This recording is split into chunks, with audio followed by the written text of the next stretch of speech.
Do you feel like your CSGO skills might be something special? Do you want to take it to the next level but are feeling paralyzed by all of the things? In today's video, we're going to go over 10 ways to become a CSGO superhuman. My name is Braden, and welcome to Valve Guides. It's been a while, y'all. It feels good to be back. I hope you're doing well. Our most popular videos have typically involved tips and principles on how to up your CSGO and life skills, so I couldn't think of a better way to bring our classic countdown videos back. Here are our top 10 ways to become a superhuman in CSGO. Nitro does have a Molotov and another smoke, so it could be really rough for Simple to actually get through this. He's going to throw the AWP in. Oh my god! Simple, what is happening? Number 10, solid and like-minded teammates. We're going to kick off this video with a topic that is actually a bit more tough than what you may think of right off the bat. It's important to distinguish that a solid, like-minded teammate is not the same thing as a friend who you really enjoy spending time with. Now, getting along and having healthy relationships with your teammates is very important. We don't want any Shaq and Kobe type vibes where you're beefing while on the same team though. Do you think I was pissed when you got number 5? Of course you were. Oh, no doubt. I told my house up. No doubt. I bet you did. No, I went crazy. Of course, they're both GOATs in their own right, but consider where they would have gone together if they were more like-minded. If you want to make it to the elite level in a game like CSGO, you're going to need growth-oriented teammates who are there to put in the intentional effort and make the necessary compromises to gel as a unit. That means you may not get along as well as you do with some of your best buds. There are a lot of ways to find teammates though at a similar skill level. You may meet people just by playing comp, joining a Faceit team, or going through subreddits, and there's even apps now that are dedicated to finding teammates. So we're left with no excuses. Nobody is entirely self-made, no matter how much it may seem that way. Iron sharpens iron. Get yourself a solid group of like-minded teammates to propel yourselves to the next level. Number 9, hardware. Just going from 60 to 240. Did it feel that much better? Yes, I could barely touch it before, so I can't accept responsibility myself. It's the technology that has given me this skill. I put this early on in the list because there's just no way around it. For most games today, you can't be playing on a decade-old laptop jet engine machine. I mean, you'd even have a hard time playing on a 2015 high-spec rig. With CSGO, you have some leeway, but honestly, still not too much. High frame rates and refresh rates and low latency are pivotal, not even to having a competitive edge, but to be on an even playing field as this industry of ours continues to explode. Finding a mouse, keyboard, and monitor that feel great for you is pretty important. Not to mention a PC that can output several hundred FPS does not hurt. Even things like a high-performing SSD will help you save small bits of precious time in the long term. Now trust me, I know this is a high ask nowadays with so many shortages across the world, and just a crappy economy. If you can, do yourself a favor and mitigate your disadvantages with up-to-spec hardware. That being said, there are definitely ways to maximize the gear that you do have now. So, if you haven't already, use as many guides as you can to squeeze every bit of performance out of your current system, and then work on everything else in this video until you're able to upgrade to higher spec gear. Number 8, research. Climate change is not real. Fine. Thank you. Get out of here. Research is essential. Without it, you will be aimless. It's hard to even know where to start without first researching. Acquiring as much knowledge as you can about all aspects of CSGO and competitive sports in general puts you ahead of the game because most people skip this step or are lazy with it. You never want to go into a high-stakes match without knowing everything that you can about your opponent, the map, your team, and yourself. Top-level athletes in any competitive sport watch film before going into games and after they're done, and the ones that don't quickly get weeded out. You can take them out on the court, you can show them exercises and drills and things of that sort, but I think the most important thing is studying the game. I've learned from Phil Jackson, Tex Winter, some of the greatest minds, how to actually watch film and study. Watch your own VODs with a hypercritical lens, and watch pros that have similar playstyles as you as much as you possibly can. Study what they do right and what they do wrong. As much as you can, you want to practice problem solving and solutions before the chips are down. Do you often choke in clutch situations? It might be better for you to save your weapon and save your team's economy rather than attempting the clutch. The more you research and develop a deep, well-rounded understanding of the game, the more processing power you will have on the fly in high-pressure situations. The goal is to never be surprised when the chips are down. Number 7, intentional practice. Researching alone is not enough though. As I just touched on, you have to put your research into practice. Practice is not as simple as just playing a game a lot. You will, of course, get better the more you play, but this is a problem of efficiency. Let's say you play 28 hours in a week and you get 5% better. That's not too shabby, right? But let's say you found efficient skills for aiming, callouts, key bindings, boosts, scenarios, whatever it may be, and put your specific time into each skill. It's possible you can improve 15% in the same amount of time in game. I've seen people tunnel vision in CSGO for literal years and only move up 1 or 2 ranks. I've also seen people put in a fourth of the amount of time but practice smarter and move up a rank a month or even more.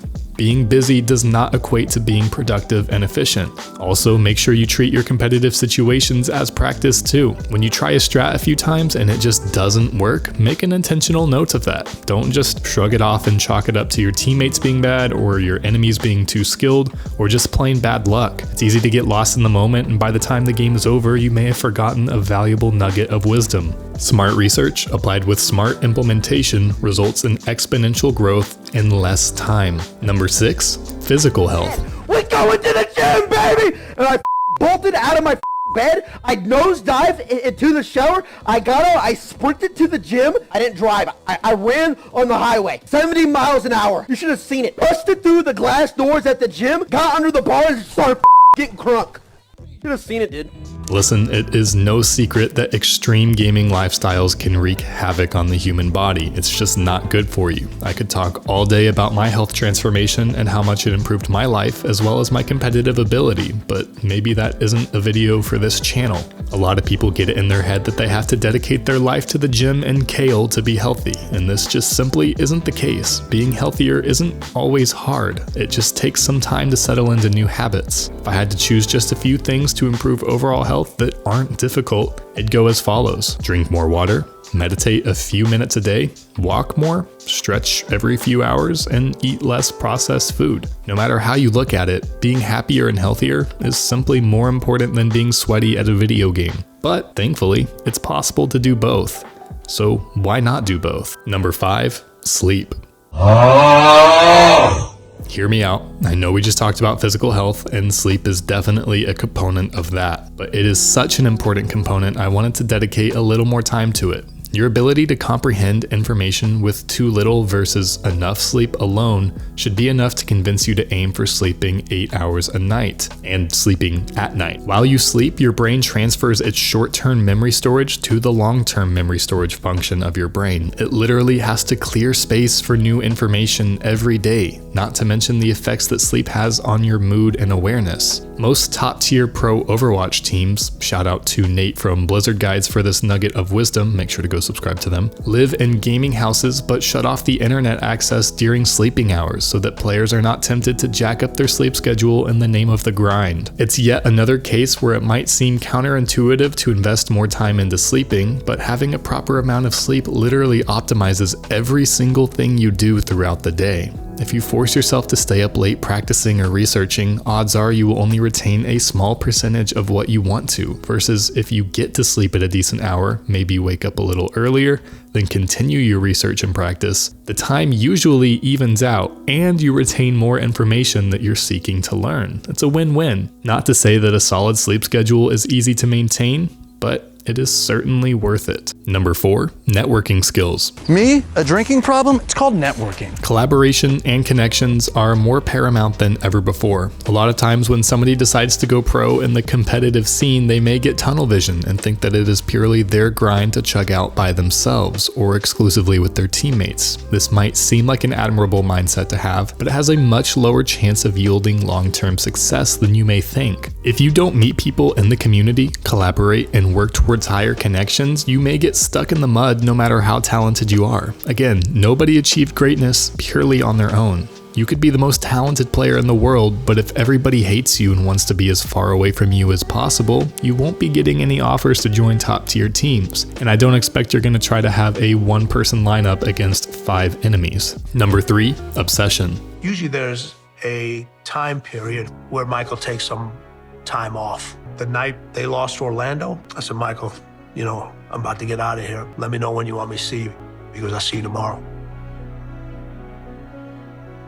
I know this may seem to go against everything I've just said about healthy habits, but it doesn't. Hear me out. If you're obsessed with being the best CSGO player you can be, you will be obsessed with doing the necessary things to manifest that by extension. Living the dream is to wake up every day and the first thing that you want to do is work. Try new ideas, grind, link up with your people, and get going. It's worth noting though that obsession is not static. It's not either 100% obsessed or totally burned out. It fluctuates, ebbs and flows. You have to learn to recognize this flow as best you can and not force yourself to be going ham 100% of the time. You'll eventually come to resent the thing that you once loved, and forcing yourself to be at 100% every day is never sustainable, and you will crash and burn. I did this with Valve Guides when I lost touch of why I was making content. Now I'm rekindled for the mission and I'm here recognizing my past mistakes. For the last year I was making content, I forced myself to produce videos because I wanted to quote unquote be obsessed all of the time.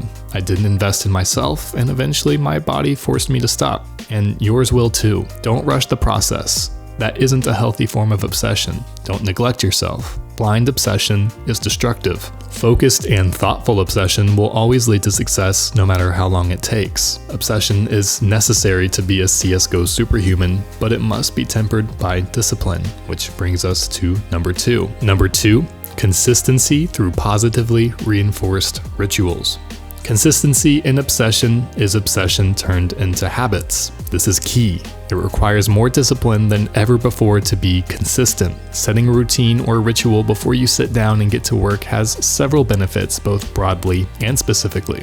One of the best benefits is how a ritual can help you get into the flow state. Almost every star player in CSGO is just trying to initiate a flow state on a consistent basis. If I sleep for 4 hours, sit on the couch for 6 hours, eat fast food for 1 hour, and then try to play Counter-Strike Enter Flow and wreck some noobs, it's not gonna happen. This is not possible if you're overstimulated and too on edge. You have to develop a way to center yourself and your mind onto the task at hand. This can be achieved in a host of ways. It can be as simple as having hot herbal tea and sitting down for a moment, or as wacky as some intense breathing exercises that get the juices flowing. Something you enjoy in order to create a positive environment for playing CSGO. For me, I make matcha tea, clean my apartment, take a quick outdoor walk with the dog, and have a hot shower. After that, I feel ready for anything. My mind is ready to dedicate itself to whatever I need to do, and I'm good to go.